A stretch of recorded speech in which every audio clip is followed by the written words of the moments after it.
Bom, pessoal, como vocês devem saber, vários coordenadores do MBL em todo o país vão disputar a eleição, alguns deles saindo para deputado estadual, outros para deputado federal, e justamente por causa disso a gente tem recebido muitas perguntas sobre qual seria a postura do MBL ou a postura de coordenadores do MBL eleitos num eventual governo Bolsonaro. Estou fazendo esse vídeo justamente para esclarecer tudo isso. Antes de continuar, eu peço que você se inscreva no nosso canal youtube.com/mblivre, clica aí no sininho para receber as notificações, compartilha esse vídeo com seus amigos e vamos que vamos. Bom, vamos lá.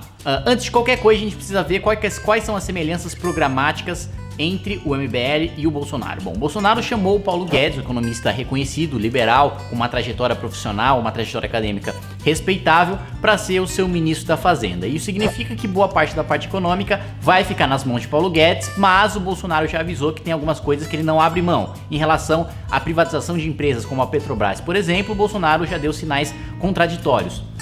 Já falou que não privatiza, já falou que privatiza, já falou que privatiza com ressalvas. Todas as respostas a gente tem. Para mim, fato consolidado é que muito provavelmente Bolsonaro vai tentar profissionalizar a administração da Petrobras, mas vai ser contra a sua privatização, mas vai deixar com que diversas outras estatais sejam privatizadas. Como o Paulo Guedes já disse na entrevista para a Globo News, se você pegar hoje, a participação do governo em empresas estatais, você vai conseguir cerca de 700, 800 bilhões de reais, mais a venda de 700 mil imóveis que estão nas mãos do governo, e você pega uma média aí de valor jogando por baixo de 1 milhão cada imóvel, mais uma valorização automática que só o anúncio das privatizações já daria para essas empresas, para essas ações que o governo tem em empresas estatais, você já aumenta em 1/3 esse valor, ou seja, uma arrecadação aproximada de 2 trilhões de reais. Nisso vocês podem ter certeza que o MBL vai ajudar 1000%. No eventual governo Bolsonaro que defenda privatizações nesse nível, é evidente que o MBL vai apoiar tanto com eventuais coordenadores que tenham cargo, como com o movimento em si, trabalhando numa estratégia de comunicação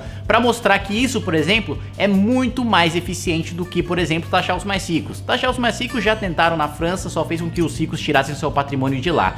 Fato é que ou eles tiram o patrimônio do país ou eles repassam isso para o consumidor final, e o consumidor final, em regra, é um cidadão mais pobre, ou seja, não adianta absolutamente nada. As privatizações, por outro lado, além de você tirar da mão dos políticos, além de você tirar da influência política que muitas vezes acaba estragando a empresa estatal e fazendo com que ela se torne um balcão de negócios, você também com 2 trilhões de reais consegue fazer muita coisa, consegue dar um boom gigantesco na infraestrutura do país. Você, para ter uma ideia, 2 trilhões de reais é mais do que foi gasto em educação nos últimos 20 anos, de governo. Então é um dinheiro que realmente pode ser utilizado para muita coisa, que pode dar uma força muito grande para o nosso país, pode ajudar bastante a gente nesse momento de crise. Então com certeza teria a aprovação e o apoio completo do MBL. Além disso, você tem propostas como a autonomia do Banco Central, por exemplo.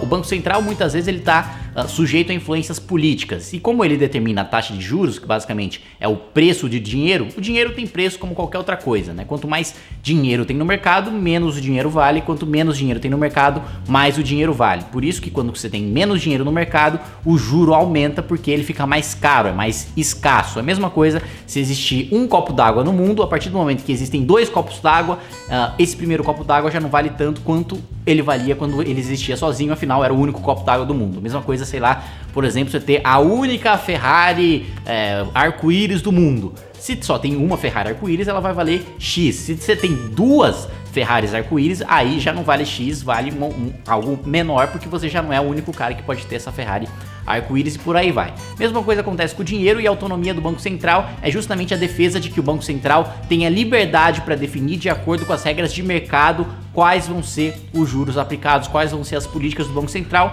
e essa é uma medida aparentemente defendida pelo Bolsonaro, defendida abertamente pelo Paulo Guedes, que também teria apoio completo do MBL. Agora, existem outras pautas em que a gente acaba entrando em conflito, como por exemplo, o Bolsonaro ele é contra a importação de bananas do Equador. Ele acha que o protecionismo, como já foi aplicado durante o regime militar, funcionaria aqui no Brasil para você proteger os produtores de banana nacionais. Nisso nós somos absolutamente contrários, porque o protecionismo não funcionou em nenhum lugar do mundo. Aliás, protecionismo é uma das razões pelas quais a nossa indústria, nosso país está se desindustrializando e nossa indústria está se tornando obsoleta. Porque a partir do momento que você exige que a produção de determinados produtos ou meios de produção seja nacional, você não pode importar uma máquina da Europa, dos Estados Unidos ou da China que é mais eficiente e que faria com que nossa indústria se tornasse mais competitiva.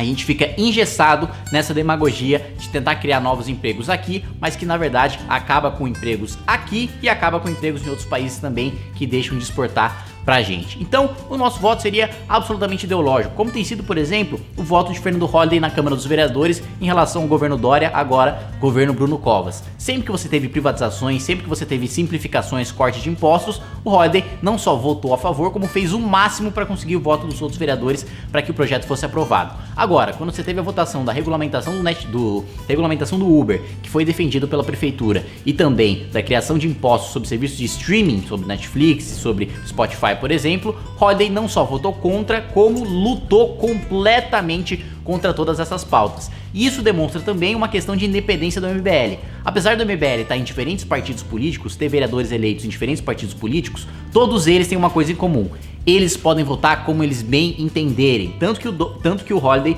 conseguiu e consegue aqui na Câmara de Vereadores de São Paulo votar contra o posicionamento do governo, que é o posicionamento do Democratas, que faz parte da base aliada. Então, mesmo votando contra o DEM em pautas como essa do Uber e a pauta sobre o serviço do streaming, ele continua o partido, ele tem essa liberdade, porque é uma das prerrogativas do membro do MBL, entrar no partido político, ter a liberdade para ele fazer o que bem entender. E aliás, tem uma notícia boa nesse sentido, que antigamente, quando um deputado ele era punido pelo seu partido político por votar contra, né, ou seja, o partido lá sentava com seus membros, com a sua executiva nacional, com seus dirigentes e decidia: olha, todo mundo vai votar A, quem votar B tá expulso do partido. Antigamente, o cara que votava B, ele era expulso do partido e perdia o mandato. Hoje, ele é expulso do partido, mas não perde o mandato. E, aliás, é engraçado que o exemplo mais recente disso é o Cabo Daciolo. O Cabo Daciolo, ele entrou pelo PSOL, né, um sindicalista ali dos bombeiros. O PSOL pensou que ele fosse um cara de esquerda. Aí, no final das contas, ele acabou entrando em contradição com o Estatuto do PSOL, porque ele propôs uma emenda constitucional, uma mudança na Constituição, para mudar o trecho que diz que todo poder emana do povo, para dizer que todo poder emana de Deus. Isso vai contra o Estatuto do PSOL. O PSOL expulsou o Cabo Daciolo continua exercendo seu mandato, mas sem partido político, até ingressar no Patriota para ser candidato à presidência da República. Então, essa independência a gente tem. Basicamente, para resumir, a nossa atitude vai ser como qualquer outro governo. Vamos ser absolutamente contra tudo que for protecionismo, tudo que for corporativismo, e vamos ser a favor de pautas liberais, de pautas benéficas para a sociedade. E isso seria exatamente a mesma postura, por exemplo, no eventual governo Ciro Gomes. Se o Ciro Gomes propusesse uma reforma da Previdência boa, baseada no sistema de capitalização, o MBL vai lá e vota a favor e faz propaganda a favor. Agora, se o Ciro Gomes vai lá e propõe recriar a CPMF, por exemplo, que é uma das propostas do futuro indicado, né, para o Ministério da Fazenda dele, é uma de suas propostas, faz do seu programa econômico, aí com certeza a gente votaria completamente contra e faria propaganda contra. Esse é o nosso posicionamento, independente, com ideais liberais, com o que a gente sempre defendeu, e isso não muda de acordo com quem se elege a presidência da República. É isso aí, gente. Até mais, até o próximo vídeo. Muito obrigado pela audiência. Inscreva-se no nosso canal youtube.com/mblivre. Precisamos da sua ajuda. Acesse mbl.org.br/contribua.